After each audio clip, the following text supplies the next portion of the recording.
gente brinca que o médico ele acaba cuidando da doença e o enfermeiro ele entra no cuidado ao paciente, né? Então, a gente tem o diagnóstico médico e o diagnóstico de enfermagem, que são bem diferentes um do outro. Opa, explica isso pra gente. Então, vamos lá.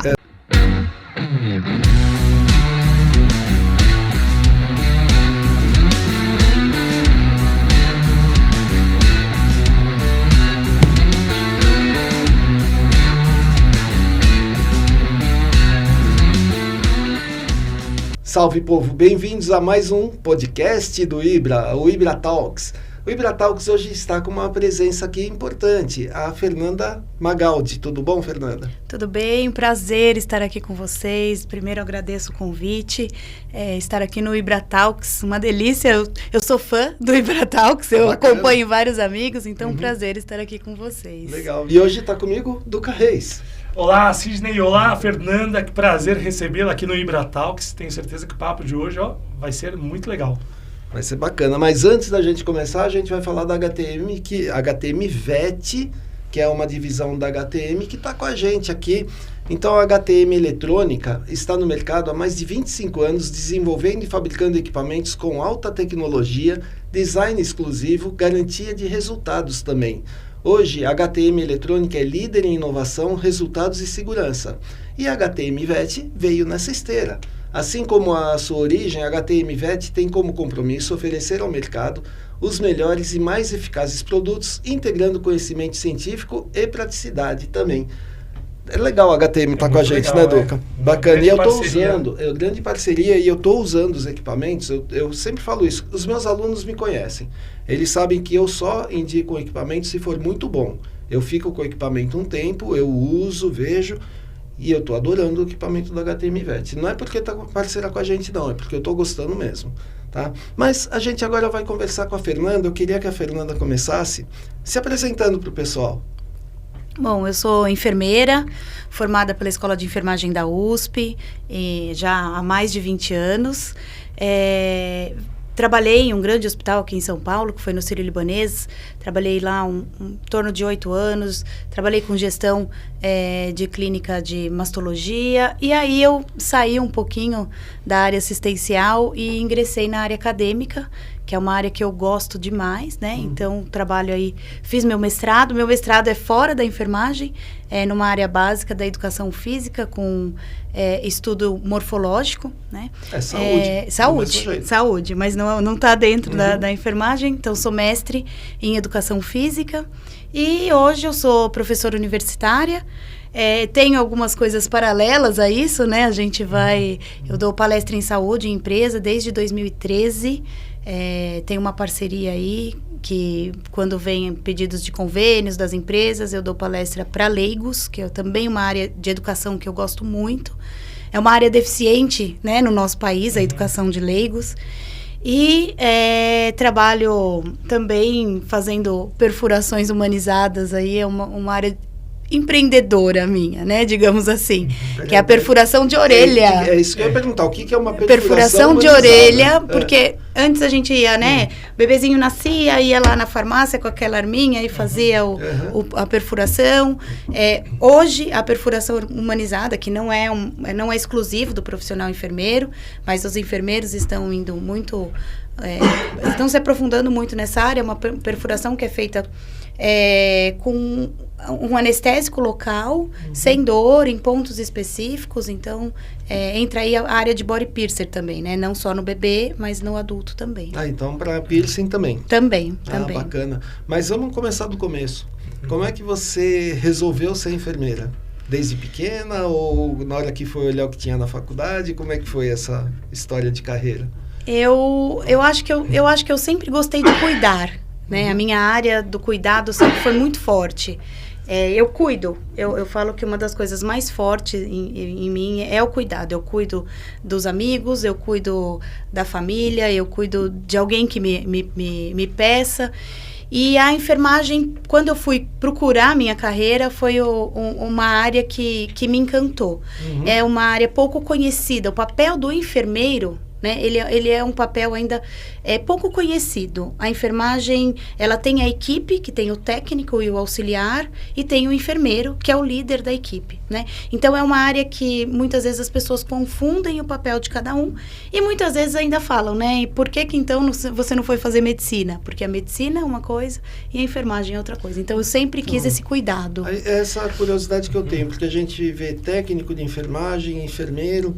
eu estou num hospital, por exemplo, tomara que não, mas se eu estivesse no hospital, vai entrar alguém no meu quarto para colocar um soro, para ver a temperatura. Quem que vai fazer isso? Qual que é a função de cada um? O que acontece lá? O enfermeiro, ele vai fazer isso ou é o técnico que faz? O enfermeiro, ele tem, a divisão é a seguinte, né? O técnico, o auxiliar é um profissional de nível médio que faz um curso técnico, um curso auxiliar pequeno. Sim. O técnico é um profissional de nível técnico, então é um curso de 2 anos, né? E aí ele se forma... Então são três áreas, né? 3 divisões, né? Que se forma ali se especializando um pouco mais. E o enfermeiro é o profissional de nível superior, que tem toda a formação e capacitação de avaliação de paciente. Então, basicamente, o auxiliar é aquele que reconhece sinais vitais, né? Então, ele atende paciente de baixa complexidade, faz os sinais vitais, uma pressão, temperatura e tudo mais. O técnico, ele presta cuidados de nível técnico. Então, são coisas... para paciente também de baixa complexidade, né? Então, uma aspiração. Vou falar de uma aspiração orotraqueal, por exemplo, né? A aspiração, a gente tem vários níveis. Se eu vou fazer uma aspiração de um paciente crônico, numa instituição de longa permanência para idosos, que já é crônico, já está lá, o técnico pode fazer, né? Pode até treinar um familiar para fazer. Porém, se eu precisar aspirar um paciente em UTI, que é um paciente complexo e tudo mais, quem vai fazer é o enfermeiro. Então, a gente tem essas nuances dentro da enfermagem. Entendi. No seu quarto, na maioria das vezes, vai entrar o auxiliar ou o técnico. Mas o enfermeiro precisa entrar para avaliar qual é a sua necessidade, para prescrever qual é o cuidado que o técnico e o auxiliar darão a você. Na verdade... Hoje o médico é o que menos coloca a mão na obra, né? Ele vai dizer o que tem que ser feito. A gente brinca que o médico, ele acaba cuidando da doença. E o enfermeiro, ele entra no cuidado ao paciente, né? Então, a gente tem o diagnóstico médico e o diagnóstico de enfermagem, que são bem diferentes um do outro. Opa, explica isso pra gente. Então, vamos lá. O diagnóstico médico é o CID, né? Então, você tem uma pneumonia. É o diagnóstico médico, o médico vai cuidar dessa pneumonia. O diagnóstico de enfermagem, ele é baseado nas respostas que o seu corpo dá em relação à pneumonia. Então, você está com febre, você tem dor torácica, você está produzindo muita secreção, a gente precisa cuidar disso. Então, o que eu vou fazer para cuidar de você com relação a isso? Aí eu tenho o diagnóstico de enfermagem, que não vai ser a pneumonia, vai ser um diagnóstico, por exemplo... dor aguda. Os sintomas da pneumonia. Um sintoma, baseado nas respostas humanas. Então, qual a resposta que meu corpo dá àquilo? Esse é o diagnóstico de enfermagem. Mas aí vocês têm um contato direto com o médico, de passar esse feedback, olha, o paciente não está reagindo dessa forma... E aí o médico, a partir daí, ele pode mudar o tratamento, mantê-lo, é isso? Sim, tudo que a gente presta é documentado. Então, certo. O prontuário fica lá, o médico tem acesso a todo o prontuário, a gente tem aí as conversas clínicas e tudo mais, você né? Conversa direto com o médico ou ele só olha prontuário? Sim, não, conversa direto. Às vezes, estamos juntos nas visitas, discute caso, né? Então, a gente tem aí um papel... Assim, a enfermagem, ela é responsável por, pelo menos, a enfermagem é equipe, 60% do pessoal que tem ali dentro de um sistema de saúde, no mínimo. Então, nós somos a grande massa de assistência, que está 100% do tempo com o paciente. E aí, o médico, ele tem vários pacientes em vários locais. Ele vai passando de quarto E aí, ele vai passando, né, às vezes de hospital em hospital e tudo mais, para acompanhar. Então, a gente está ali cuidando daquela pessoa. E a enfermagem, ela tem também nível institucional ali, de gestão, né? Tem um enfermeiro que fica responsável pela enfermagem, enfermeiro-chefe. Sim, aí as áreas de atuação são... dentro de uma equipe, a gente tem, né, o enfermeiro assistencial, o enfermeiro coordenador, e dentro de instituições de saúde, o enfermeiro tem um papel importante na gestão também. Então, a gestão, por exemplo, né, aqui a gente dando ideias sobre hospitais, né? Se a gente falar de saúde pública, UBS, por exemplo, o enfermeiro, ele tem um papel importantíssimo dentro, ele é gestor dentro de UBS, né?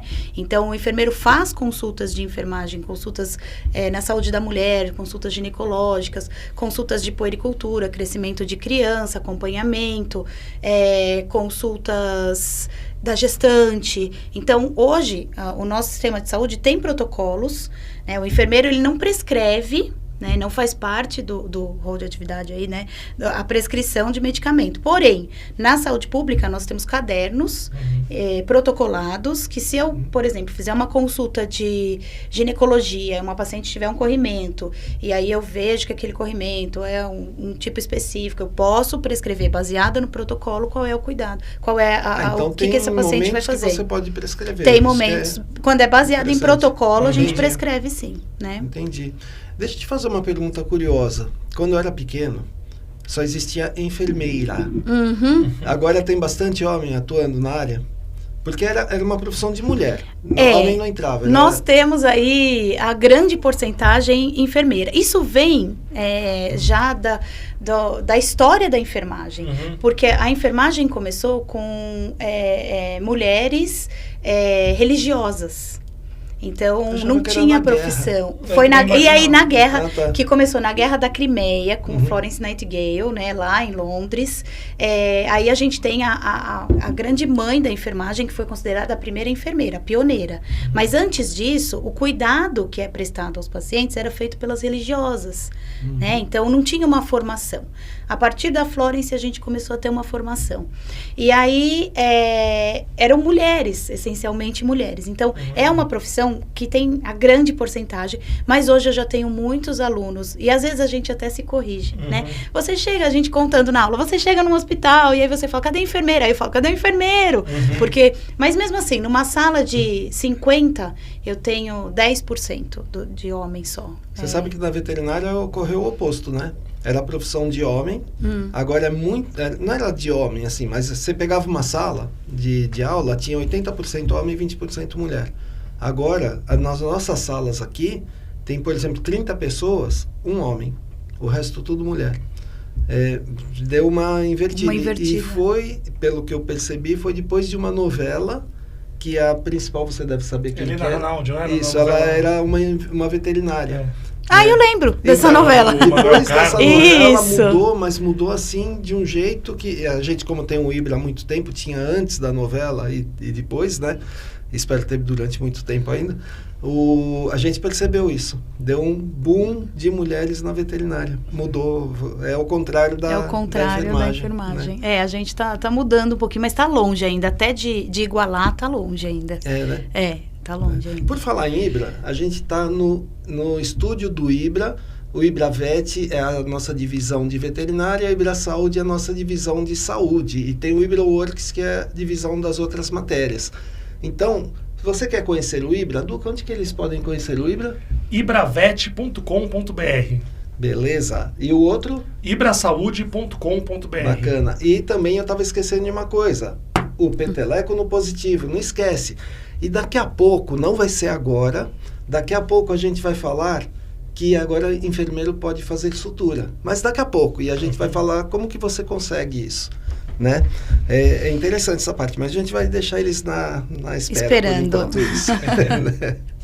E tem algum caso assim que você, por exemplo, no teu dia a dia, você tá lá, tem casos mais difíceis, mas algum que te marcou muito? Eu tenho vários casos assim. Durante minha época de hospital faz aí uns 10 anos, né? Eu acompanho um pouco de estágio em hospital também, mas daí não é aquela rotina dia a dia, né? Mas a minha vivência de hospital, eu tenho muitos casos, assim. Eu acho que o que marca a gente, né? Principalmente são quando você cuida e vem óbitos, os pacientes oncológicos, os pacientes que entram em cuidados paliativos. né? E os cuidados paliativos, o papel da enfermagem nos cuidados paliativos é essencial também, né? É quando você dá o conforto, dá uma morte digna, uma finitude para aquele paciente e participa, e muitas vezes tem paciente que acho que marca muito, que vem com a gente, e você vê que ele fica em paz com a sua morte, sabe? Então, eu acho que são os casos que mais marcam a gente. O nosso público, ele é variado, tá? Tem de tudo no nosso público. E pessoas que não são da área da saúde ou que não passaram por isso com familiar. Explica o que é o cuidado paliativo. O cuidado paliativo, muita gente leva o cuidado paliativo ao fim da vida, assim, é uma sentença de morte, não é, né? O cuidado paliativo é quando, basicamente, o paciente, os cuidados, o que é prescrito como cuidado médico, né, já não está sendo tão benéfico quanto deveria. Por exemplo, é um paciente oncológico, ele tem uma quimioterapia, a quimioterapia já não está ajudando aquele tumor segurar, né, e aí ele tem muitos efeitos, traz mais prejuízo. E aí o paliativo vem do pallium, né, que é um manto, que você protege aquela pessoa, que você ajuda aquela pessoa, e aí você entra, né, a medicina, a enfermagem, toda a equipe multi, porque vem fisioterapia, vem psicologia, entram com cuidados para que aquela pessoa viva bem pelo período que for. Então, tem gente que vive em paliativo, cuidados paliativos aí por semanas, meses e até anos, né? E vive bem. O importante é a pessoa ficar sem dor, se sentir confortável, conseguir ter uma qualidade de vida nessa finitude, né? Porque a gente quer viver bem e ter um final digno, né? Sim. E o paliativo te dá isso. E antes o paliativo, ele era dentro do hospital. Agora muitos são em casa, né? Sim. E o enfermeiro vai na casa. A gente tem também acompanhamento. Tem equipes, né? As equipes de home care, tem enfermeiro. Sim. Então, sempre que tem a equipe de enfermagem, tem que ter a supervisão do enfermeiro. Tem do técnico auxiliar. Então, qualquer home care tem a supervisão do enfermeiro. E nessas equipes, né? Sejam nas clínicas, nos hospitais ou em casa, a gente tem o enfermeiro. O enfermeiro faz a visita domiciliar também. E o home care, o médico também acompanha? Acompanha. O home care normalmente é uma equipe multi, né? Tem fisioterapeuta, fono, enfermeiro, e aí a gente vai acompanhando. Mesmo que quem esteja no dia a dia no home care, seja o técnico ou auxiliar, né? Tem o processo de enfermagem, a prescrição de enfermagem, a prescrição médica a ser seguida, e toda a evolução do paciente é acompanhado pela equipe multi. Interessante isso daí. Só te contar uma coisa. Quando eu me formei, eu abri clínica e eu fazia tudo, desde faxina até a cirurgia, né? Hoje, tem muitos hospitais, você deve ter reparado que tem muitos hospitais veterinários aqui em São Paulo. As clínicas estão diminuindo, o número de clínica está diminuindo, está aumentando o número de hospital. E hoje, nos hospitais, a gente não tem enfermeiro veterinário, mas tem o auxiliar. Ainda não está reconhecido o enfermeiro. Seria interessante ter uma faculdade de enfermagem veterinária, porque aí você eleva o nível também. Exatamente. Né? Aí teria... Porque hoje o veterinário faz tudo praticamente. Né? E tem... os grandes hospitais têm o auxiliar, mas o auxiliar ele não pode fazer muita coisa que o enfermeiro faz. Né? Então seria interessante a gente ter, né? E é uma sociedade diferente, porque hoje o animal ele não fica mais acorrentado no quintal, até tem lei que não pode mais acorrentar o animal. Hoje o animal faz parte da família, dorme junto com os tutores, que aliás nem falam mais tutores, responsável agora. Com os responsáveis, Deu certo, né? Exatamente. Então, esses animais acabam sendo filhos, né? Sim. Dos responsáveis. Então, acho que precisaria ter uma atenção especial para isso. Né? E muita gente que não tem filho, quem tem filho também, mas assim, eu tenho alguns clientes que não têm filho, para eles o cachorro é um filho, o gato é um filho.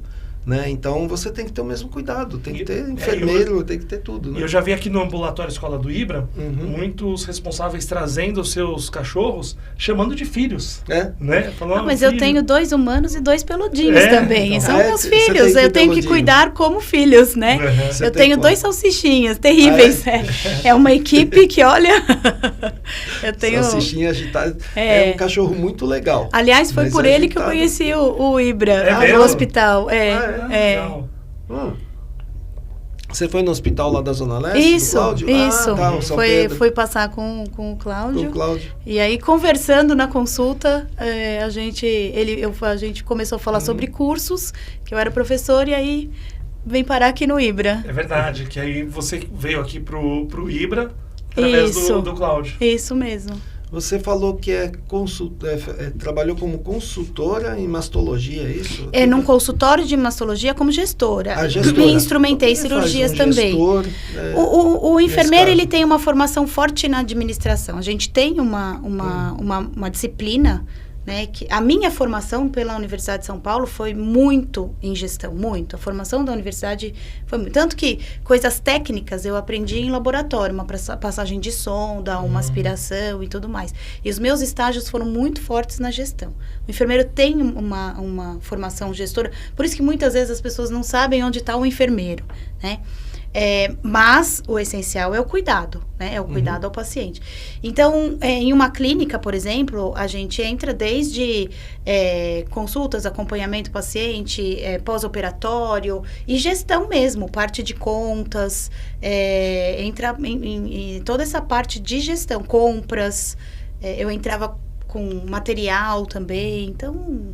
É a gestão mesmo da clínica. Eu tenho até uma amiga que ela é enfermeira, que ela trabalha com auditoria. Então, porque realmente é importante essa questão do enfermeiro ter esse conhecimento técnico para saber sobre os produtos, né, que são utilizados no hospital. A auditoria é uma área muito forte da enfermagem também. A enfermagem tem crescido muito, né? A gente tem, assim, o enfermeiro é um profissional autônomo pelo nosso, né? Então, a gente tem aí diversas áreas de atuação. Entra na auditoria, entra na gestão, entra na assistência. Eu acho que a base do profissional enfermeiro, que isso eu bato muito, é educação em saúde, porque a nossa população precisa entrar, né, com educação em saúde. Por exemplo, nós temos uma política aí de distribuição de antirretrovirais para pacientes com HIV, que é política modelo no mundo todo. Então, nosso número de mortes por HIV aqui no Brasil diminuiu, porque a gente tem uma boa política de distribuição. Porém, nós temos muito aumento em vários tipos de população, então, idoso, em mulher, meia-idade, de infectados por HIV, em jovens. Porque então, nossa política de prevenção porque a gente via, não existe. Eu tive amigos amigo que morreu, tive vizinho que morreu, e então a gente tinha medo, a gente tinha muita prevenção, tinha muito medo. Agora os jovens eles não têm nem informação direito. Eles não viveram isso que a gente viveu, né? Não viram, né? E aí isso falha um pouco. E a morte é terrível, porque você vai definhando em vida, né? Vai definhando até o dia que o corpo não aguenta mais. Porque você não tem imunidade para combater, né? Pois então... E o jovem acha ainda que, tudo bem, ele pegou, mas tem todos os medicamentos. Exatamente. Só que ele tem que tomar medicamento por causa da vida. E tem efeito colateral. Exatamente. A gente chama de coquetel, né? A terapia antirretroviral. Então, eles acham que é como conviver com um remédio, assim... De pressão. De pressão, exatamente. E não é, né? Então, a gente... eu falo muito para os meus alunos, eles sabem, e eu bato muito nessa tecla, eu falo, a gente precisa educar em saúde, né? Então, qual é a prevenção, quais são os cuidados, contar como que é. Ele precisa usar uma insulina, então mostra como que usa aquela insulina, senão aquele senhorzinho, ele não vai aderir ao tratamento. Então, eu acho que é uma das áreas mais importantes. Enfermeiro também faz consulta, então tem diversas áreas. Área de feridas e estomias. O enfermeiro tem consultório de enfermagem, que também consegue fazer todo o acompanhamento, né? As ostomias, né? Colostomia, feridas crônicas. O enfermeiro também trabalha em consultório. Mas tem um consultório, mas tem luz própria ou tem que ter um médico responsável? Não, tem luz própria. Luz própria? Eu não sabia disso, eu nunca vi. Isso tem crescido bastante também. Então, são diversas... A enfermagem é surpreendente. Então, quantos enfermeiros tem, mais ou menos, né, no Brasil e em São Paulo? No Brasil, somos mais de 3 milhões de enfermeiros. 3 milhões? Enfermeiros não, equipe de enfermagem no geral, sim. né? Enfermeiro. E nós temos uma empregabilidade muito alta, Isso. tá? Só 10% das universidades são públicas, né? Nós temos muitas universidades particulares que lutam aí pela qualidade do ensino, lutam contra o sucateamento da enfermagem, porque o que acontece? Nós passamos por uma luta na enfermagem que é o reconhecimento, né? E o piso salarial, porque o enfermeiro ele é a grande massa de uma instituição de saúde, é a grande massa, então é o mais custoso. Né? Quando você fala em piso salarial, né, você fala em aumentar, tanto no público quanto no privado. E porque somos a grande massa. Então, essa é uma luta da enfermagem. Sim. Mas a gente tem aí mais de 3 milhões e quando você entra no site do Corém, né, que é o órgão responsável aqui estadual, né, aqui Corém São Paulo, do COFEM, a gente tem uma porcentagem de 6% de desempregados ali na enfermagem só. Então, a gente tem uma boa empregabilidade. E uma rotatividade também muito grande, não é? Eu cheguei a trabalhar num hospital aqui em São Paulo e eu percebia isso, que saía muitos enfermeiros de uma instituição para outra. E assim, várias, né? A ideia da instituição privada é manter aquela pessoa que se encaixa, né? E o público, muitas vezes, ele ele faz a prova lá, né? Ele é concursado. Mas a gente tem uma rotatividade e é o mundo ervilha. Então, às vezes, você encontra várias vezes ali aquele profissional em vários locais. Também. Imagino que a rotatividade seja por 2 motivos. Um, que o bom é caçado pelo outro hospital. Isso. E o ruim é mandado embora. Sempre. Isso em qualquer área não tem jeito, né? Você está falando do sucateamento, a gente já recebeu vários profissionais aqui, eu sou da área de veterinária, você é do jornalismo, né? E a gente está vendo sucateamento em tudo. Em tudo. O ensino, ele diminuiu muito. Não sei se na enfermagem aconteceu isso, mas a medicina veterinária eram 5 anos período integral. Hoje você tem de 4 anos à noite. Então, eu não aprendi quase nada em 5 anos período integral. Eu aprendi na vida depois, com cursos, essas coisas. A gente aprende a base, né? Aí eu fico pensando em 4 anos. Qual a diferença de carga horária? Você chegou a calcular? Diminuiu muito. Caiu menos da metade. Que era 8 horas? Porque hoje tem... Até veio um colega nosso aqui que falou que tem faculdade dando 1h30 por noite de aula. 1h30. Eu tinha 8 horas e não eram 8 horas não, tá? O meu era integral era também. Mais. Acho que ainda é integral na escola de enfermagem. Mas deve ter particular com menos, não tem? Então, nós temos uma política permissiva. Esse é o problema. Esse é o problema, né? O MEC é permissivo em algumas áreas. Então, a gente luta. Então, a enfermagem, por exemplo, o currículo tem que ter 4.000 horas. Dá em 4 anos, 5 anos, dependendo da universidade, né? Mas a nossa política... E a gente luta contra isso, né? Corém, COFEM, imagino que o CRMV também, CFMV. Né? Então, a gente vê que, infelizmente... E outra coisa, né, que a gente tem que admitir... que tem essa política permissiva e a gente tem um déficit de formação básica, né? Então, muitas vezes, o aluno chega pra gente com déficit de matemática, déficit de português, e aí a gente, dentro dessas poucas horas que ainda diminuíram, a gente precisa igualar ou tentar melhorar uma interpretação, um cálculo de medicamentos, né? Isso é gravíssimo. Isso é gravíssimo. Se ele errar, ele pode matar um então. A gente tem um levantamento que foi feito, o último que eu vi foi de 2019, que 92% dos brasileiros, você vai se assustar agora, quando leem o texto não conseguem interpretar. Se conseguir ler. 92%, gente. Olha, eu vou te falar que eu não assusto tanto. Porque a gente está aí no dia a dia, né? E vê que realmente não tem interpretação, né? Muitas vezes. E a gente estava numa aula, não vou falar que aula, com quem, não sei o que, nada disso, e uma das alunas não sabia fazer regra de 3, pós-graduação. Então, você vê assim, não é culpa da pessoa, eu não estou criticando a pessoa, é culpa do ensino. Do sistema. E eu tenho uma opinião sobre o sistema que, assim, eu fiz faculdade pública assim como você. Você fez pago ou pública? Eu fiz pago, fiz as duas pagas. As duas PUC pagas. E a Belas Artes. Então, eu acho que todas deveriam ser pagas, faculdade e universidade. Tudo pago, mesmo a USP. E esse dinheiro que hoje é colocado na USP, ser colocado no fundamental. Não só na USP, nas federais. Por exemplo, meu filho está fazendo faculdade fora, está na Federal de Santa Catarina. Se cobrassem R$1.000, R$2.000, a gente poderia pagar, né? E aí, você não cobra de quem não tem condição. Aí você dá bolsa para quem tem condição. E esse dinheiro vai todo para o ensino fundamental, que está totalmente sucateado. E aí chega mal formado na faculdade, não aprende nada. E aí a gente tem o desafio de formar um profissional de nível superior com déficits. Sim. Então, algumas boas universidades, assim, a gente vê que tem, por exemplo, uma política de nivelamento. E aí eu vejo com os meus alunos, quando eu vou corrigir uma prova ou durante uma aula, olha, você precisa melhorar o seu português, né? Eu brinco, que eu falo que eles falam, que curso que eu tenho que fazer de língua? Eu falo, primeiro, o português. O português é o essencial.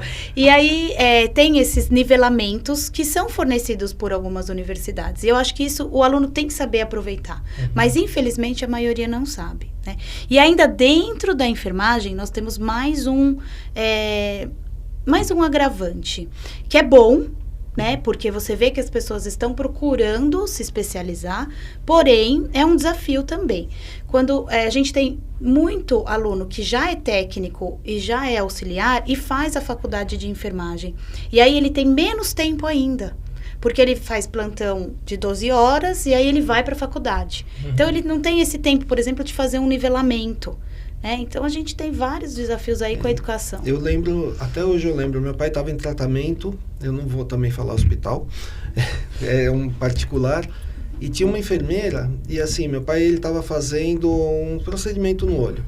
E aí a gente começou a bater papo com a enfermeira, ela falou, eu trabalho aqui de noite e trabalho de dia no outro hospital X.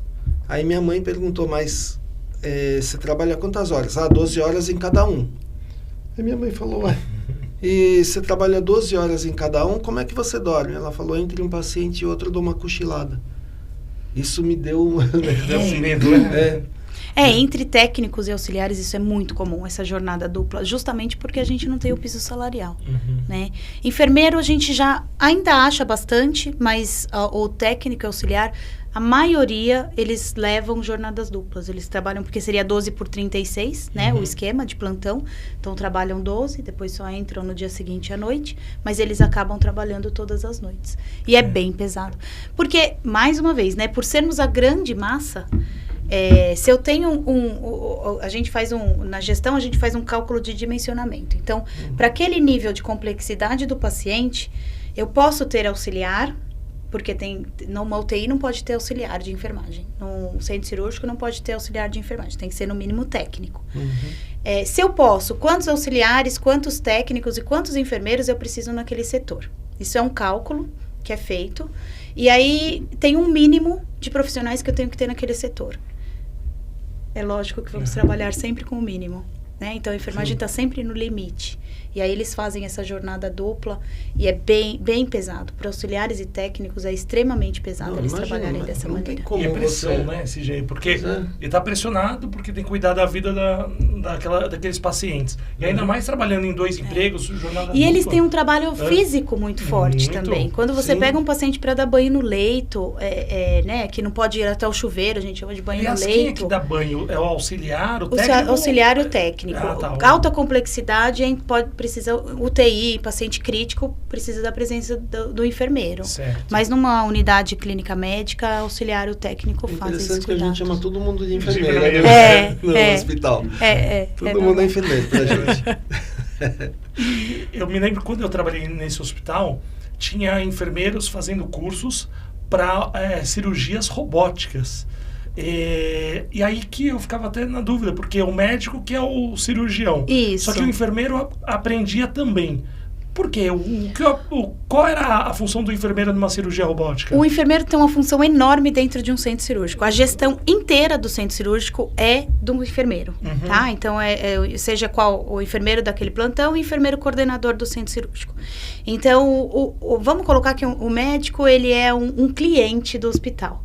Ele leva o paciente para... Então, ele entra na cirurgia, ele tem o material ali disponibilizado e acabou o momento dele. A gestão, sala cirúrgica, quem vai operar, horários, divisão, tudo isso é do enfermeiro, né? É o enfermeiro que coordena. A equipe que vai entrar dentro de uma sala cirúrgica, eu tenho que ter um técnico de enfermagem, que é um circulante de sala, que é responsável pela abertura de materiais, pela dinâmica da sala, né? O checklist de segurança, que hoje a gente tem as metas internacionais de segurança do paciente. Então, paciente certo, cirurgia correta, no lado correto. Isso que eu ia perguntar. É o enfermeiro que é responsável pelo lado? Sim, sim. Porque existem... Não, a equipe tem que demarcar, é obrigatório. Mas a equipe quem? O médico a equipe entra médica para fazer a cirurgia.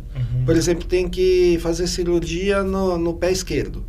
Aí o médico entra para fazer a cirurgia. Ele vai confiar que o enfermeiro colocou o pé certo lá ou ele tem que ter olhado tudo antes? Essa é a responsabilidade do médico. É do médico. Pelas metas de segurança, o médico precisa, quando tem lateralidade, ele precisa demarcar antes do paciente ir ao centro cirúrgico. Tá. Então, tem lugar que coloca um alvo, por exemplo, né? Tem lugar que coloca não no lado, né, no contralateral. Então, vai depender do protocolo. Teve casos até de aparecer na TV, de Sim, botar a perna errada. Tinha muito, né? Hoje, com essas metas, a gente tem bem menos. uma coisa que aconteceu há pouco tempo. Operaram a pata errada de um cachorro. Ai, meu Deus. O lado errado. Ligamento cruzado. Quer dizer, aí ficou com... Faz um mês. Os dois com... Aí ficou um ruim e o outro recuperando. Operado. Não, foi triste. Triste. Vai dar processo, um monte de coisa, né? E... Na VET vocês não têm isso de demarcação, não tem um protocolo específico? Tem protocolo específico ainda assim. Por exemplo, o não de um lado, o alvo do outro, não tem. O que tem assim, como a gente tem que fazer a tricotomia, cortar o pelo, já fica demarcado. Só que o problema é que cortaram o pelo do lado errado. Antes a gente tinha só a tricotomia também. Aí veio com essas metas internacionais de segurança, veio aí. Na verdade, assim, a gente está sempre um passo atrás. O próximo passo, provavelmente, é esse. Instituir, né? Colocar nas instituições isso, né? Sim. Né? Então, hoje, por exemplo, a gente ainda não tem obrigatoriedade no hospital de ter fisioterapeuta veterinário dentro. Obrigatoriedade não, mas o hospital bom tem, né? Então, a gente vai aos poucos. Não existia fisioterapeuta veterinário também antes, né? Eu tive uma que atendeu em casa. Para mim foi uma experiência maravilhosa. Você sabe quem começou? O Cláudio, né? O Cláudio. Ele me contou. Um pouquinho depois vim eu. Tá certo? Veio você. E... Aí, 2 anos depois, né? Ele, a Solange, mas o Cláudio foi o pioneiro mesmo. Foi quem começou. E em casa foi essencial para a hérnia de disco do meu salsichinha. Você tem um salsichinha, ele, na verdade, ele é quase um mortadela, então... Não pode. Que é um problema. Não pode. Mas é importante uma equipe multidisciplinar, né? Em todas as áreas, né? Na equipe de saúde veterinária, eu acho que é essencial mesmo. Aliás, você falou da cirurgia, também tem o instrumentador, que não é técnico e nem auxiliar, né? Não, o instrumentador é um curso de instrumentação cirúrgica, né? O enfermeiro pode instrumentar, o enfermeiro, né? O técnico auxiliar só se fizer o curso de instrumentação cirúrgica. Eu, como enfermeira, já instrumentei cirurgias, tá?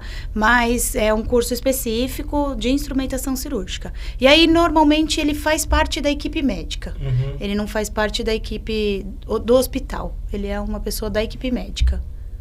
E na sua hora de lazer, você assiste seriados de medicina? Adoro! A minha cunhada é médica e ela falou que aquele IAR era impressionante. Ela falou, era impressionante. Foi onde a gente inicia nosso mundo nas séries médicas, o IAR. O plantão médico? Plantão médico. Tinha o George Clooney. Isso. Porque assim, quando terminava o contrato do ator, eles matavam o médico. É o hospital que mais morreu. Tem Grey's Anatomy também, que morre médico pra caramba. É um absurdo, né? Do IAR, sabe, tem uma coisa super interessante, que tem uma série que é um menino, que era menino no IAR, né? Ele era residente no IAR, e ele tá numa série médica que daqui a pouco vem na minha cabeça qual que é. Não,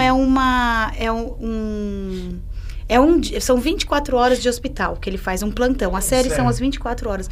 Que ganhou como a melhor série que representa o dia a dia do hospital. Daqui a pouco eu lembro, eu até falo, mas é muito boa. E ele era do IAR. Agora ele já tá com os cabelos brancos, assim, como nós. Cabelo branco. Faz um sucesso essa série. Faz. Até na Globo teve uma outra produção agora. Fugiu o nome, com o Júlio Andrade, sim. Que também é excelente, também, muito bacana. Alguma coisa limite, não era? Eu lembro também, mas eu assisto todas. Essa não tá me vindo o nome, mas daqui a pouco vem. São os 45 mais, às vezes foge alguma coisa. Tem também aquele, o Good Doctor também. Good Doctor, né, que ele tem autismo, né, tem o Doc, que é muito bom também, que é o médico, aí tem os Chicagos da vida, né. Tem o House. Dr. House, que daí já e assim, aquilo lá tudo é realidade. Então, sabe, né, os casos são casos reais mesmo, né. E assim, eles colocam um médico que é fora da curva, né? Que o cara consegue investigar a fundo e bem mal educado, né? Bem mal educado. O que tem em todas as profissões, né? Então não tem jeito. A gente tem que lidar. E a inteligência artificial na enfermagem já está sendo utilizada? O que vocês pensam disso para o futuro? Aí me desespera um pouco de pensar nisso, principalmente como educadora, né? Na enfermagem a gente tem aderido o que vem aí novo de informática. Hoje já temos a maioria dos hospitais com prontuários eletrônicos, né? Sistema. Mas não vejo substituindo o raciocínio, né? Eu acho que o raciocínio clínico, ele tem muito o julgamento, e o julgamento quem faz é a pessoa, né? Então, eu acho que essa parte, assim, substituir o médico veterinário, substituir o enfermeiro, substituir o médico, eu acho que a gente ainda precisa. Mas podemos usar muito, hoje, por exemplo, né? Eu uso muito a IA, como base até para criar slides para as minhas aulas.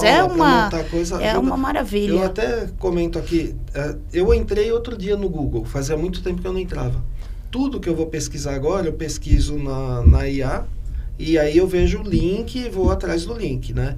Porque ela dá resultado errado também. Ainda dá resultado errado. Sim, a gente Mas precisa. assim, facilitou muito a vida, porque o Google, você perguntava uma coisa, ele dava uns 500 links, você tinha que olhar um por um qual que era o que você queria, né?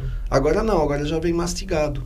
E pra aula... Pra aula tem um que chama Manus. Você conseguiu? Você já viu? Consegui. Eu não consegui. Ele é maravilhoso. É chinês, né? Mas ele é maravilhoso. A gente tem que também rever tudo, mas a base é muito boa.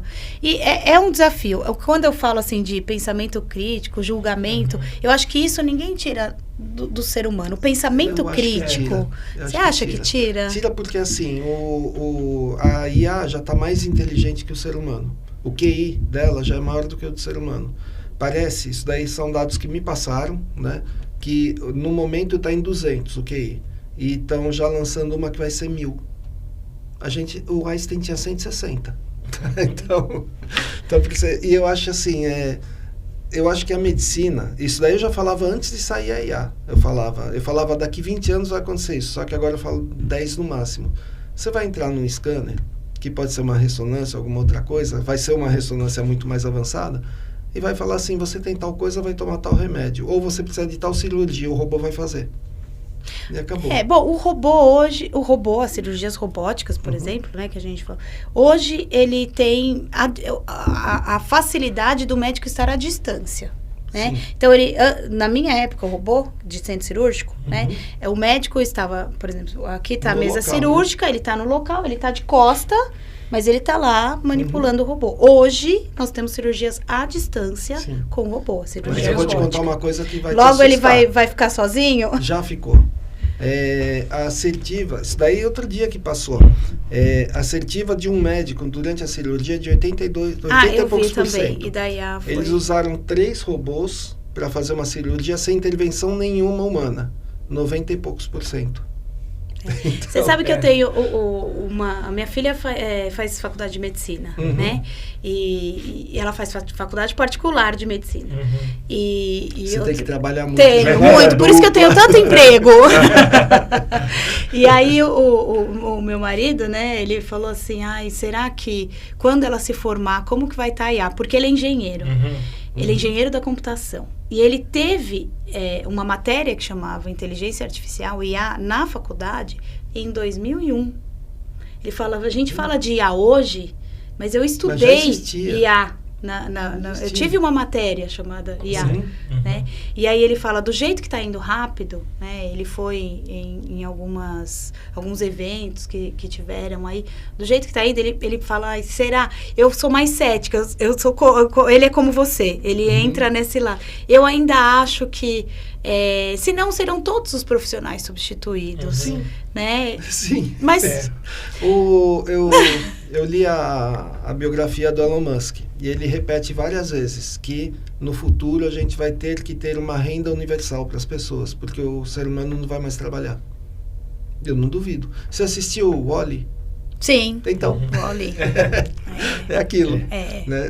O problema é que a gente vai ficar deitado engordando, né? Exatamente. Problema, assistindo série. Feitas por IA. Pior é que já tem. Você consegue fazer vídeo que você não sabe se é real ou não. E na universidade é outro desafio. Porque eu passo uma atividade, eles têm o celular na mão, e aí eu faço perguntas, aonde eles vão, eles não precisam a busca, né? A gente tem biblioteca online, tem o livro, esquece. Eu uso e eu levo para eles alguns que eu mostro que existem, né? Mas a biblioteca online... Esquece. E aí, agora, até a biblioteca online, esquece. Eles acessam só a IA para responder. E aí, isso tira um pouquinho também daquilo que a gente falou da interpretação, né? E tem a doença do cérebro podre, que é perda de sinapse. Eles estão perdendo sinapses, porque a gente era obrigado a usar. Agora a gente já começou a perder, a gente começa a perder. Mas a gente era obrigado a fazer novas sinapses o tempo todo, e eles não estão sendo obrigados. Porque está tudo pronto, tudo pronto. Mais fácil, né? Então, isso é um problema que vai atingir o ser humano. Vai atingir. Então, vai ser complicado. Talvez até uma involução cerebral, né? Evolução. A gente vê aqueles ETs cabeçudo falando, nossa, porque eles evoluíram e tal. Deve estar tudo com a cabecinha desse tamanho. Aí lá nos outros planetas ele está mandando. Já. Vamos ter que redesenhar o ET. Redesenha. Né? E na cirurgia robótica tem a questão da calibragem, né? Quem calibra? Eu tenho uma colega de trabalho, ela não se formou comigo, ela foi técnica comigo no Sírio-Libanês, fazia faculdade de enfermagem, hoje ela é enfermeira e é especializada em cirurgia robótica. Ela trabalha para a empresa da robótica. E aí muitas vezes ela tá na cirurgia, ela faz treinamento, então ela tem uma pessoa que entra junto. Eu tô na mesma dúvida do pessoal. O que é a calibragem? É como se fosse dar ali a direção certa, estar, né, balanceado, vamos colocar. Entendi, para não você, por exemplo, ele quer que o bracinho vai em tal lugar e vai em tal lugar. Isso, que seja pontual. Pontual, entendi. Porque senão vai cortar a coisa errada. Isso. Então, tem nessas empresas, quando muita gente tem, por exemplo, cirurgia ortopédica, quando tem material específico, assim como deve ter na cirurgia veterinária, eu não sei se entra o pessoal da empresa, aqueles materiais consignados. Então, o enfermeiro entra, que é das empresas, né? Ele também faz parte, ele também... O enfermeiro da empresa entra? Entra.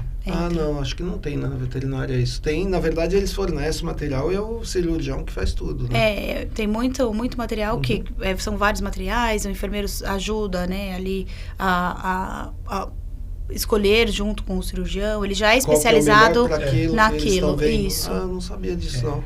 Então, a gente tem também essa área. Realmente é uma profissão fascinante, né? E eu tenho várias colegas, várias conhecidas, na verdade, que uma trabalha com, como eu falei já, com auditoria, outra na parte comercial, como representante, outra em treinamento e desenvolvimento. Então, a gente pensa sempre o enfermeiro ou a enfermeira... Dando injeção. Dando injeção, a gente com a seringa. Mas são inúmeras possibilidades. Numa equipe de engenharia hospitalar tem que ter um enfermeiro ali para fazer a planta de um hospital, por exemplo. A gente tem até... O enfermeiro faz parte da engenharia ali também.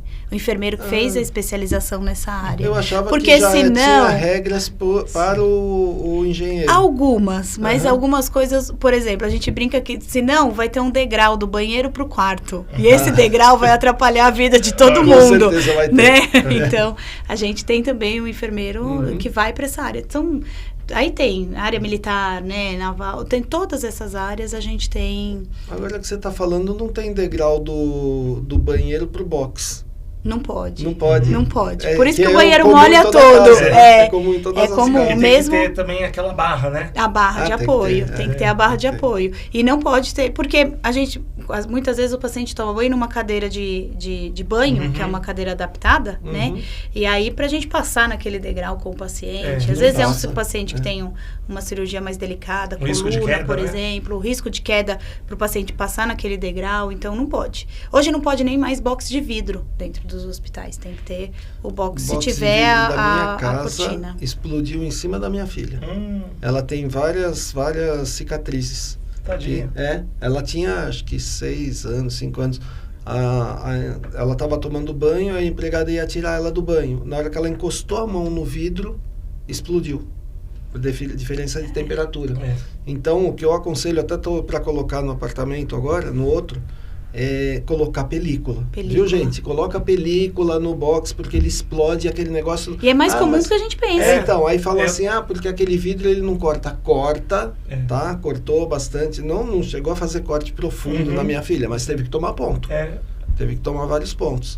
Eu tenho uma tia que teve isso também. Ela, com meu primo pequenininho também, ela no box também explodiu. O meu filho com a minha cachorrinha foi uma porta de vidro. Ela parecia uma cachoeira. Assim que cai. Só que na hora que vai caindo, vai passando pelo corpo e cortando. E ela também espirra, né? Espirra. Ela vai em volta. Então, é mais comum do que a gente pensa. O certo seria que nem é vidro do carro, o vidro da frente do carro, que tem a película dentro. Esse seria o certo, né?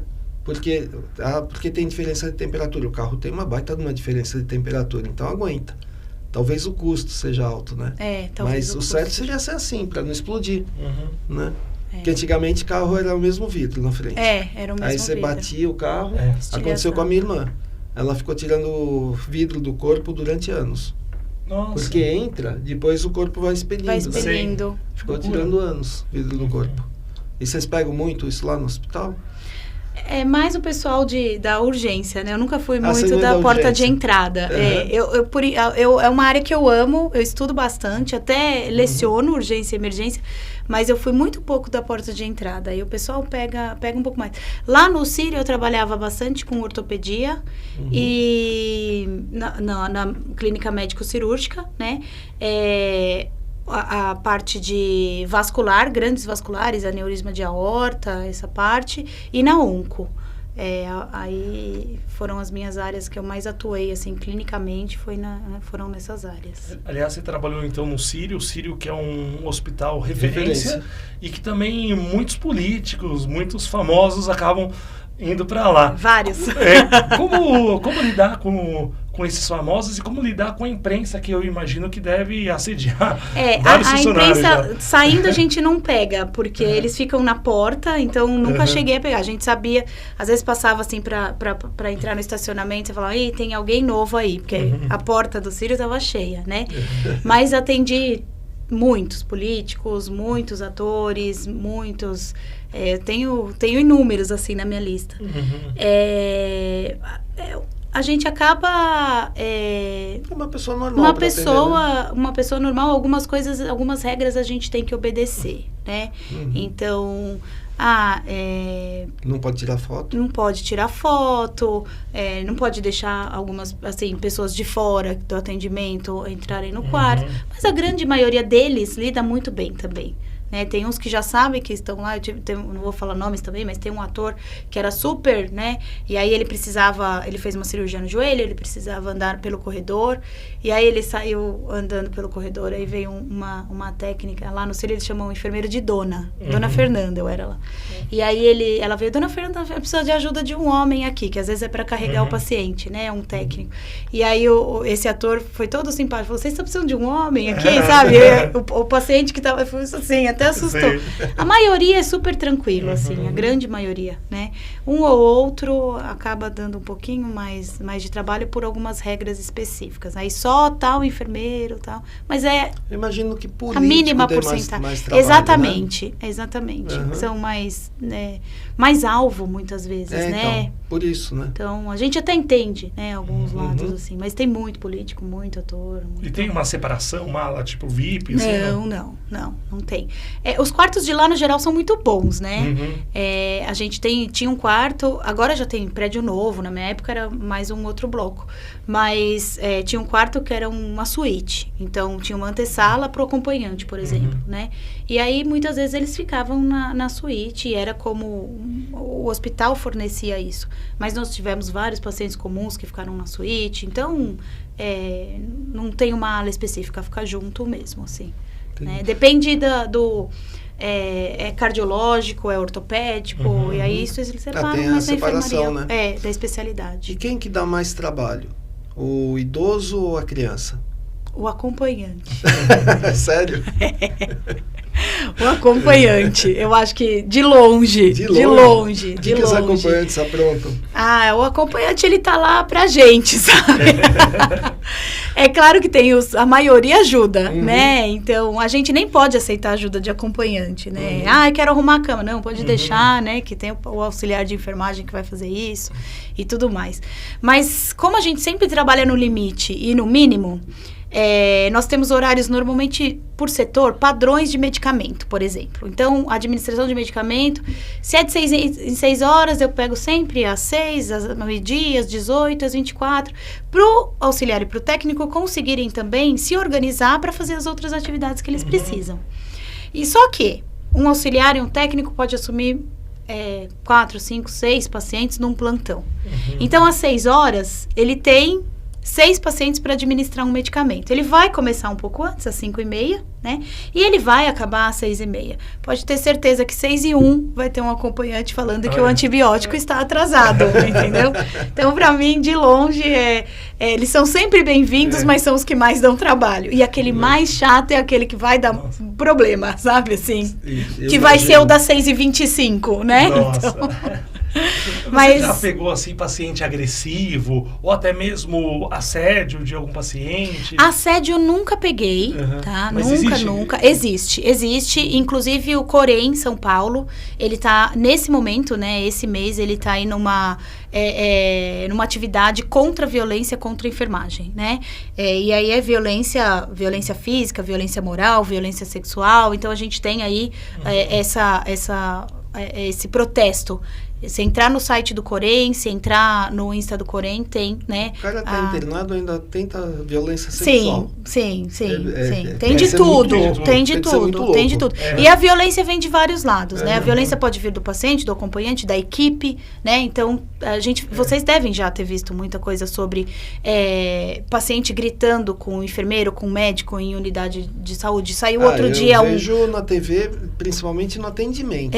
No atendimento, reclamando, gritando, quebrando mesmo coisa. Batendo, né? Tem alguns vereadores, outro dia foi super colocado, inclusive a médica é uma enfermeira, ela é médica e enfermeira, ela se formou comigo na faculdade de enfermagem e ela fez medicina depois.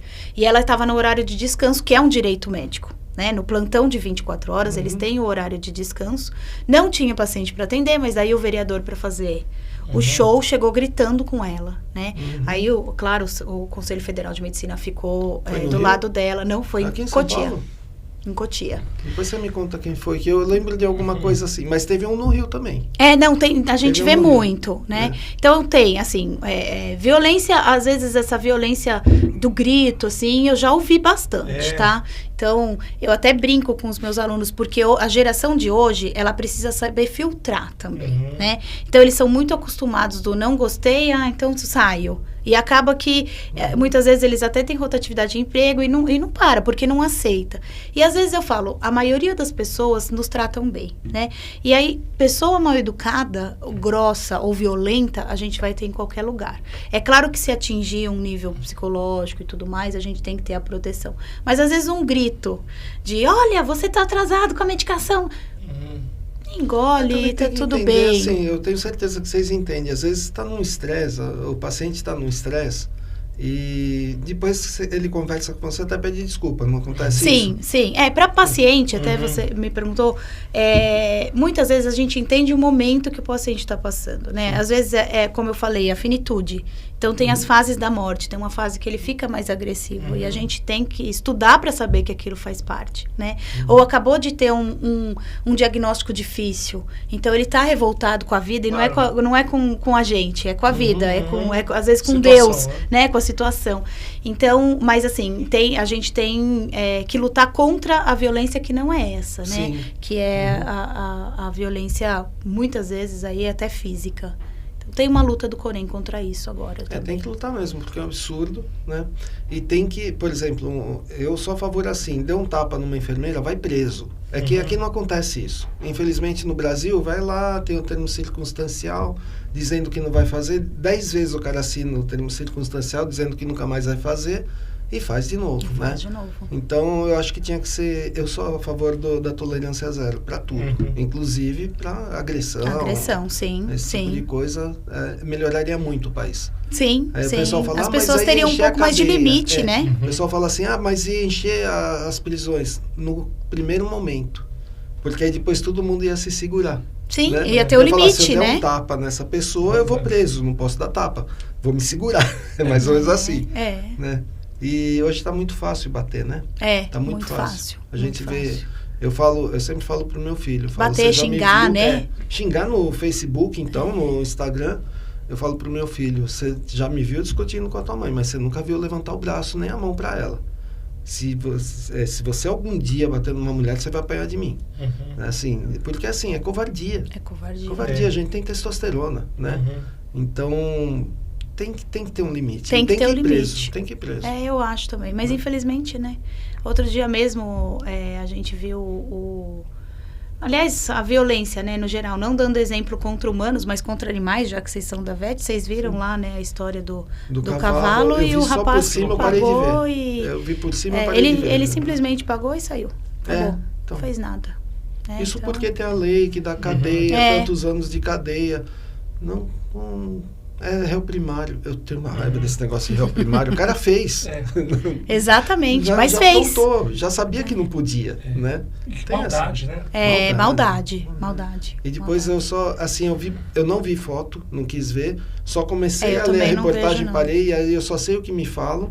E aí eu sei que a mãe falou que ele não é um monstro, não sei o quê. Eu acho que a mãe tem que rever os conceitos. Eu também acho. Fosse, né? Imagina se fosse, exatamente. Porque pra fazer que a mãe, né? A gente tem que dar um desconto pra mãe, né? Mas, imagina.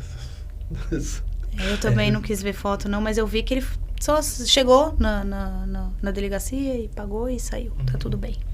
Aliás, você falou no começo aqui do podcast de perfuração, né? Aí... Se não me engano, está tendo uma lei que... Fizeram, aliás, uma lei que num estúdio de tatuagem tem alguns procedimentos que não podem ser feitos. Precisa ter um enfermeiro? É isso? Não. O tatuador, mesmo o body piercer, né? Ele é um profissional... totalmente fora da enfermagem, certo. Tá? Para um estúdio ou uma clínica de um enfermeiro que trabalhe com a perfuração, a gente precisa ter todas as normativas, certo. Tá? Então, a gente precisa seguir todas as normativas do Corém. Isso não é justo. Não. Você tem que ter toda a normativa e o tatuador pode chegar e fazer o furo. Pode. Isso não é justo. Mas eu não aí... tô dizendo que você deveria poder chegar existe a fazer uma o furo, briga por isso, mas os tatuadores, os body piercers, têm profissionais muito bons, né? Que estão há muito tempo no mercado. Mas a gente vê muito... Não, tem umas básicas, assim, né? Uhum. Aquela coisa de descarte de lixo e tudo mais. É que a gente fica... O Corém fica muito em cima da gente, né? O Corém Cofem. Então, qualquer clínica que você abra, no tatuador tem a parte de licença, descarte de lixo, de uso de material descartável, a parte de... O que não é descartável, esterilizado, tem também, do mesmo jeito. É que as nossas são um pouquinho mais pesadas, rígidas, né? Mais rígidas. Na verdade, corrigindo, o que acho que a discussão é em relação à anestesia, né? Que a anestesia, isso. Que não pode... O tatuador... bom, primeiro temos uma discussão grande, porque estavam aí os famosos blogueiros, né? Estavam indo fazer tatuagem com sedação. E isso não pode, né? Então, foi proibido. Então, chega lá, faz uma tatuagem, seda, toma um Dormonide, faz uma tatuagem nova, faz uns piercing. Isso não pode, isso é proibido, né? Agora, a anestesia local, o enfermeiro pode. O body piercer não pode, tá? Então, o enfermeiro, que é especializado lá, tem... Porque tem que ter. Pode. Só pra assustar o povo que queria fazer isso daí, Michael Jackson morreu assim. Exatamente. Né? Exatamente. Tem que ter. Né? Então, eu acho que tem que ter uma normativa também para eles, a mesma que tem para vocês. A mesma que tem, porque senão fica injusto. Você vai ter que cobrar muito mais caro para fazer e ele faz o mesmo serviço mais barato, porque ele não tem tantas regras para seguir. E o risco, né? E o risco. E você faz a perfuração, você segue ponto de acupuntura?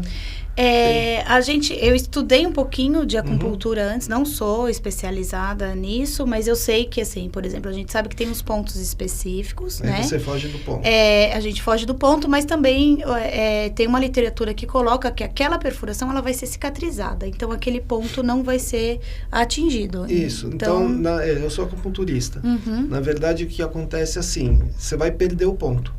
Então, se você precisar usar você algum não dia, vai você não ter tem aquele ponto. Então, o ideal é você fugir dos pontos de acupuntura. A gente tem um mapa dos pontos e foge dos pontos. Isso que é o ideal. Para você, se algum dia você precisar, você tem um ponto. Isso. Né?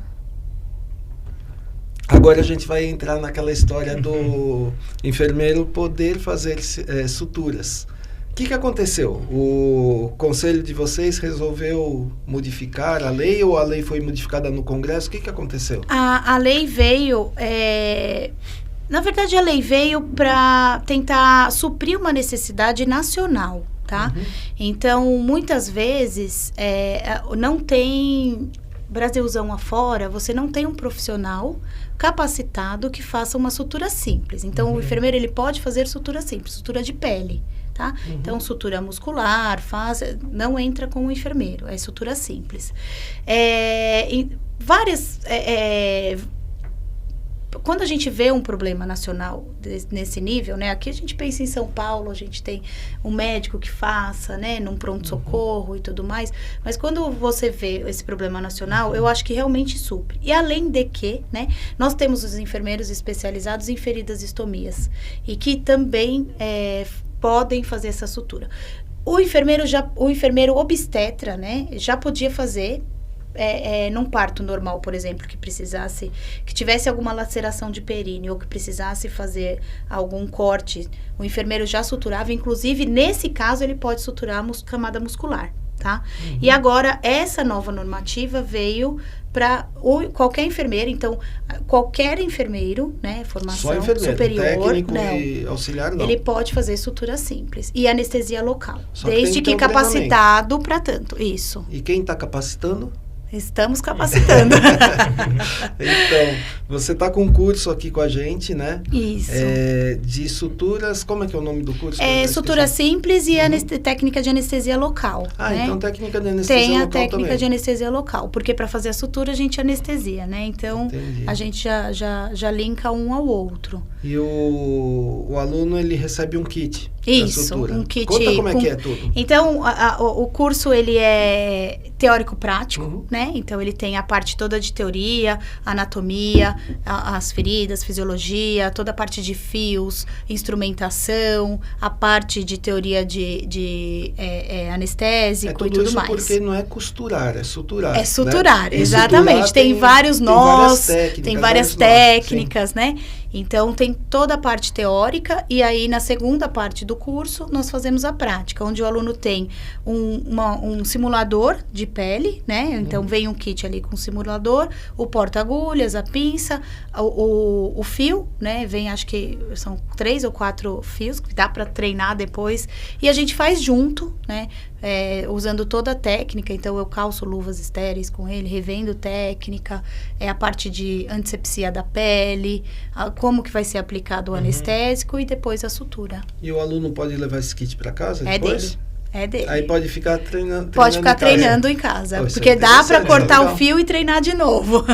Isso é legal. Tem vários tipos de corte, inclusive, que é super interessante o kitzinho, né? Então, ele tem um corte mais fácil, ele tem um corte mais tortinho. Então, dá para treinar aí vários tipos de sutura. Então, é no Ibra Saúde, né? Isso, no Ibra Saúde. É um curso das 9 às 5? Das 9 às 5, das um 9 dia, às 5, né? É um dia. E tá marcado então. para o dia 7 de março de 2026, né? Isso, já o pessoal tem que anotar na agenda aí. Anota na agenda e já se inscreve, porque é vaga limitada. Vaga limitada. São poucas vagas, né? Poucas vagas ilimitadas. E tem a gente teve a primeira turma, foi muito bacana, foi muito bom, né? O pessoal, assim, gostou bastante. E já estão suturando? Estão suturando. Veio, inclusive na primeira turma, nós tivemos enfermeiro obstetra, que ele já suturava, e ele veio aprimorar a técnica de sutura dele. Nós tivemos uma aluna da medicina. Da medicina. Olha, que interessante. Então, que também, porque eles têm, né, a aula na faculdade, mas é como curso de enfermagem, lá na faculdade de enfermagem. A gente tem muito pouquinho, né, sobre isso, e aí veio também para aprimorar a sutura dela. Então, foi muito interessante, além dos alunos. É um curso muito legal. Então, é um sábado, começa às 9, primeira parte... É teórica e depois na prática. A parte da tarde toda a prática, né? A gente sai, almoça e faz a prática. E assim, lembrando que, né, mesmo os alunos que façam o curso, né, eles vão poder suturar quando enfermeiros, né? Então, pode aluno? Pode. Como se estivesse treinando, tá treinando numa instituição de saúde, né, numa instituição de ensino. E aí, quando formado, ele pode suturar também. Antes disso não, lógico. Antes disso não. Mas já vai estar preparado. Já está preparado. E fazer o curso, e é uma complementação muito importante da formação, porque a grande maioria dos enfermeiros não sutura. Inclusive, eu tenho amigas, né, de profissão em que me falam. É que eu tenho um quê no centro cirúrgico, né? Eu fui instrumentadora, então eu trabalhei muito com esses materiais, né? E além disso, o meu mestrado, eu tive pesquisa animal, né? E aí eu fiz muita sutura em animal, muita. Eu suturei mais de 100 ratinhos aí, né? E aí eu fazia ovarectomia nas minhas ratinhas. E eu tenho muita prática em animal também, e além de ter essa prática no centro cirúrgico como instrumentadora. Então, isso me ajudou muito nesse momento que a sutura entrou aí como parte da enfermagem. E uma coisa que os enfermeiros têm que colocar na cabeça, que é o seguinte: hoje, você consegue um emprego no hospital, só que daqui a pouco vão perguntar, você sutura? Sim, Com certeza, porque é um diferencial. É um diferencial. Aí assim aquele como... que sutura entra, o que não sutura não entra. E você pode virar referência no seu local. Por exemplo, na enfermagem a gente tem a equipe da punção. Aquela punção que ninguém consegue pegar aquela veia, tem um pessoal que é especialista. Tem a equipe do catéter PIC, por exemplo, que é um catéter específico, que é referência. Vai ter a equipe que também sutura. Então, eu acho que isso vai fazer diferença dentro do seu trabalho, né? Dentro do trabalho do enfermeiro. Eu lembro que tinha na USP, tinha um funcionário, que a gente chamava de auxiliar, mas naquela época nem existia auxiliar, que quando você não conseguia pegar a veia de um cachorro, chamava ele. Ele ia lá, pegava. Aí eu fui aprendendo, fui olhando como ele fazia, fui aprendendo, porque assim, você pega um chihuahua desse tamanho, com diarreia. O bicho desnutrido, desidratado. A veia, na verdade, era uma linha. Virou um negócio. E aí, a gente tinha, naquela época, não tinha muito orçamento lá na USP, a gente não tinha catéter. A gente não tinha scalp. A gente tinha agulha. Então, eu treinei a pegar com agulha. Quando eu fui para a clínica, que eu tinha tudo que eu queria, Gente, eu pegava de olho fechado, assim. Aí eu entendi aquele funcionário. Por que ele tinha tanta facilidade? A enfermagem, a gente tem uma coisa que é até engraçado, né? Porque quem impulsiona no dia a dia é o técnico e o auxiliar, né? E só que quando o auxiliar não consegue, ele chama outro auxiliar, o técnico, né? Não consegue, ele chama outro técnico. Aí o outro técnico não conseguiu, porque a gente tenta no máximo 3 vezes. É isso que eu ia perguntar, tem um número. Se ele não conseguiu, quem que ele vai chamar? Eu falo pro meu... Você, o enfermeiro. E o enfermeiro não tem tanta repetição na punção. Porém, a gente tem a anatomia, né? A gente tem o conhecimento mais aprofundado sobre isso. O enfermeiro consegue. Eu falo que aí baixa Florence Nightingale na gente e a gente funciona. Eu lembro que eu fui num laboratório, que também o meu advogado não deixa falar o nome, e eu não tenho veia, eu tenho tubos, né? E a pessoa, não sei se era enfermeira... Provavelmente um auxiliar técnico. Tentou 5 vezes e não conseguiu. 5 vezes. A minha veia tem a mesma pessoa. Tem um X então não aqui. Deixa o corrente ouvir também, que ela tentou a mesma pessoa 5 vezes. Não, mas isso faz muitos anos. Então tá bom.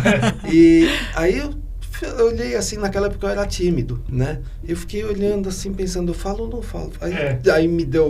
Aí desceu um espírito... Você pode chamar alguém que sabe fazer isso? Assim. O seu braço já estava roxo, tudo roxo. Aí ficou essa marca, tá vendo esse ponto aqui? Ele ficou por causa disso. Ficou. Aí depois pegou nessa outra veia. Aqui o cara veio um rapaz, pegou na hora. E assim, o pior, você começa a ficar nervoso, vem a adrenalina. Vasoconstrição, e aí que não ia mesmo, mas o cara pegou rapidinho, mas fica tão nervoso. Porque quando a gente tenta 1, 2 vezes, é difícil o profissional que insista, que faça isso. É muito difícil, porque você fala, esse não é meu paciente, esse não é meu dia, esse não é meu momento, eu vou chamar alguém para ir no lugar. Porque o paciente está sofrendo com aquilo, né? Tem gente que desmaia, né? Então, eu tenho uma amiga que tem que tirar sangue. Deitada, porque ela desmaia. Então é um momento de sofrimento, de tensão, e é um momento importante. Então a gente fala, não tenta mais do que 1, às vezes 2, se você vê que não consegue alguém para ir no lugar, mas não passa isso, né? Às vezes a gente chama alguém da NEL, da pediatria, que já é mais acostumadinho ali, ou dos idosos. Chama um veterinário que pegou pronto. Chihuahua. Ou o veterinário pegou, esse é bom, hein? O Chihuahua Chihuahua, nossa, chegava muito na USP, no estágio que eu fiz lá, chegava muito, assim. E era a época da parvovirose, que dá uma diarreia muito forte. Diarreia com sangue, né? Então, aí você tinha que pegar e assim... E ainda tem que enfrentar a braveza. Não sei se os chihuahuas ainda tem que enfrentar, tadinhos. Eles estavam tão debilitados que nem só braveza eles tinham. A cabeça assim, olhava e a cabeça caía. E assim, você tá naquele momento que ou pega a veia ou ele morre. Né? Você tem, assim... 2 minutos para fazer isso. Gente, imagina a veinha de um chihuahua. Mas o treinamento foi bom. Foi bom. Foi bom. E você dá aula em outros locais, né? Você dá aula Onde que você está? Na São Judas. Então, hoje eu estou na São Judas, né? E na São Camilo eu entro como PJ, né? Então, tendo a necessidade, eles me chamam conforme a minha matéria, né? E aí eu vou. Mas eu entro mais na parte... Mas como enfermeira, não como professora. Como professora. Mas professora de estágio. É uma faculdade lá no São Camilo. A faculdade de São Camilo. Então tem na Pompeia, tem na Ipiranga. E aí é professora de estágio, aqui acompanhamento de estágio. O hospital é faculdade também? Tem a São Camilo da Pompeia também. Aqui é do lado. Eu já estive aí também com alunos, que é uma parte que eu mato a saudade de atender paciente, né? E na São Judas eu fico em sala de aula, eu não entro diretamente com estágio. Eu entrei na São Judas como preceptora de estágio há anos atrás, hoje eu fico mais em sala de aula. E a São Judas é a universidade, né? Não a São Judas é a universidade. Né? Tem a faculdade dentro da universidade. Isso. A São Judas é a universidade. A gente foi lá conhecer. Pequenininha. Pequenininha. Dá pra se perder facinho. Não, se me soltasse, porque a gente foi com a Milena, né? Aí se me soltasse lá, eu ia começar a chorar. Vocês foram na clínica veterinária lá? A gente foi conhecer lá os animais, tudo. Mas assim, é o tipo da coisa que se me soltasse lá no meio, eu ia chorar. Como é que eu saio daqui? Eu lembro que eu fui num congresso da Anfivet, da Associação de Fisioterapia Veterinária, e fui procurar um banheiro. Tem um monte. Só que na hora que você tá apertado, você não acha. E aí eu perdi e voltava, porque é enorme o negócio. Eu fiz FUVEST na São Judas. Você fez Eu fiz FUVEST na São Judas. Eu falei, quem diria, né? Que um dia eu ia trabalhar. Aqueles prédios, aquelas rampas são famosas lá na Moca, né? Até um. E aí eu fiz FUVEST lá. O pessoal faz Enem lá. Acho que eu não lembro se meu Enem foi lá também. Que eu fiz Enem, gente. Foi o primeiro ano de Enem. Eu falo, nossa, olha só, fiz Enem. Eu fiz Enem. Eu não peguei Enem. Em 2000 eu peguei Enem. Eu era FUVEST e todas as vezes foi na USP mesmo.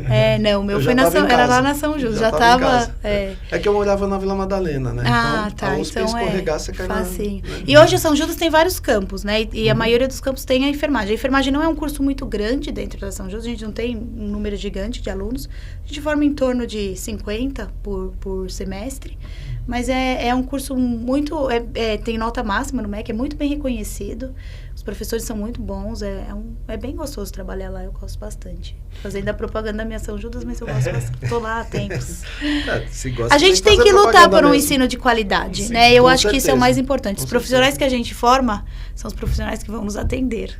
Né? E eu falo pra eles, vê se não prende minha perna na coberta, eu brinco com eles, porque vocês vão me atender. Então eu preciso confiar nos alunos que eu formo. Agora você me deixou curioso, quais os erros comuns que podem ocorrer? Que não estou dizendo que ocorrem, que podem ocorrer, vai. Você fala de atendimento? Durante o atendimento, por exemplo, o paciente está lá no hospital. O que o enfermeiro pode fazer de errado que você inclusive alerta na aula? Eu acho que número 1 é medicação. A enfermagem é responsável pela administração de medicamentos, né? Prescrição médica, aprazamento de prescrição médica, ou seja, colocar horário nas prescrições é do profissional enfermeiro, né? Porque ele precisa ter um conhecimento de farmacologia, interação medicamentosa, horário de efeito de medicação, se tem que ser em jejum, se não tem que ser em jejum. Então, o aprazamento é do enfermeiro, horário. E pode ter erro no aprazamento, apesar de hoje a maioria dos prontuários serem eletrônicos e já saiu o horário, mas a gente tem que conferir, como qualquer IA, né? E aí, tecnologia, e aí a administração, diluição, via errada... então era intramuscular. Eu acho que hoje o maior, né? E algumas coisas como a gente fala de queda, né? Queda de paciente. Então a gente às vezes passa via aérea o paciente da cama para poltrona, para cadeira higiênica, não deixar grades elevadas e o paciente cai, levanta, não chama a enfermagem, cai.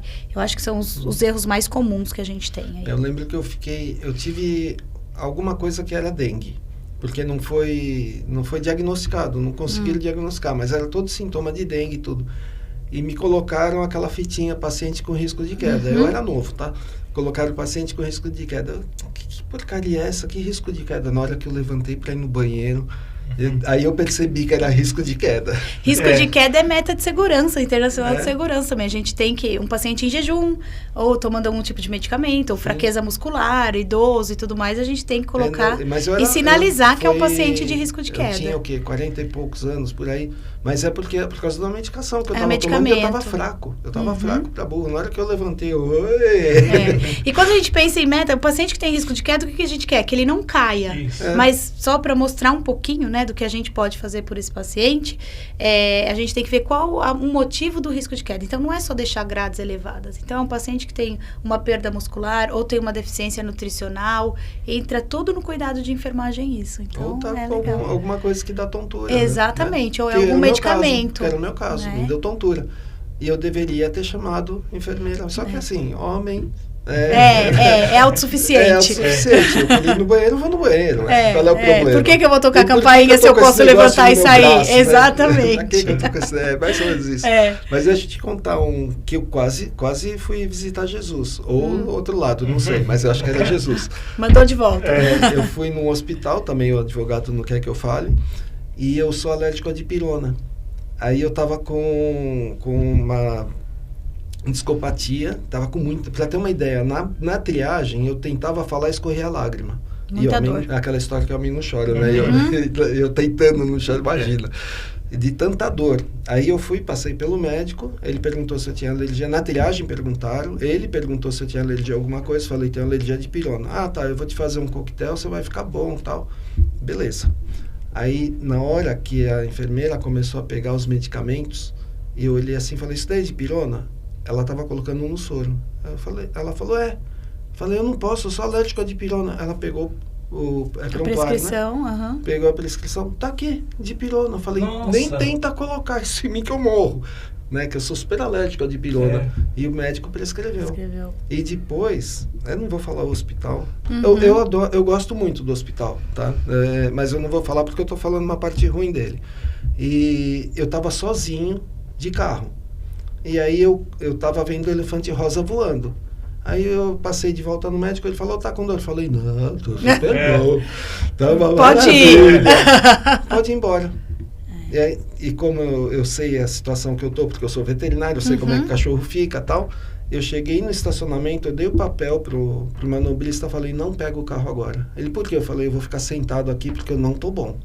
Aí eu fiquei sentado, fiquei 2 horas lá. E depois eu fui pra casa, minha casa ficava 2 quarteirões.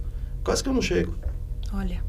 Então, tem que tomar muito cuidado com essas coisas. Tem que tomar muito cuidado. Mas eu gosto muito desse hospital. Eu acho que... Mesmo por isso que eu não vou falar o nome. Eu tenho experiência como paciente também, né? Como paciente enfermeira, então, quando você conhece qual tem que ser o processo da enfermagem, até porque, vocês vejam, né? Vocês, 2 profissionais, né? Que não conseguiriam falar para mim quando vocês foram atendidos por enfermeiros, por técnicos, por auxiliares, né? Sim. E a gente tem um processo que chama processo de enfermagem que envolve o trabalho do enfermeiro dentro de uma instituição de saúde, de um hospital. E eu, como enfermeira, quando eu vejo, porque a gente é obrigado, pelo processo que eu tenho que aplicar para planejar o seu atendimento, eu sou obrigada a te avaliar. Faz parte da minha obrigação eu te conhecer, te avaliar, então fazer um exame físico, uma ausculta e tudo mais, para ver quais são as suas necessidades para eu planejar o seu atendimento, que é a prescrição de enfermagem, que é que o técnico e o auxiliar vão fazer. Sim. Certo? E aí eu vi muito enfermeiro entrando no quarto e só falando oi, eu sou tal pessoa, eu passo o álcool gel na mão, né? Eu falo que é o enfermeiro álcool gel. Passo o álcool gel na mão, oi, tudo bem? Eu sou Fernanda, eu tô aqui de plantão, sou enfermeira do seu plantão, se precisar é só chamar e pum, e sai. E aí a gente tem um processo para preencher, um exame físico, tudo, e aí para planejar, e você vai lá e pum, fez um exame físico? Não fez. E carimba o seu corém ali e não planeja direito. Se eu não te conheço, se eu não sei quais são as suas necessidades, eu não consigo dar a sua assistência.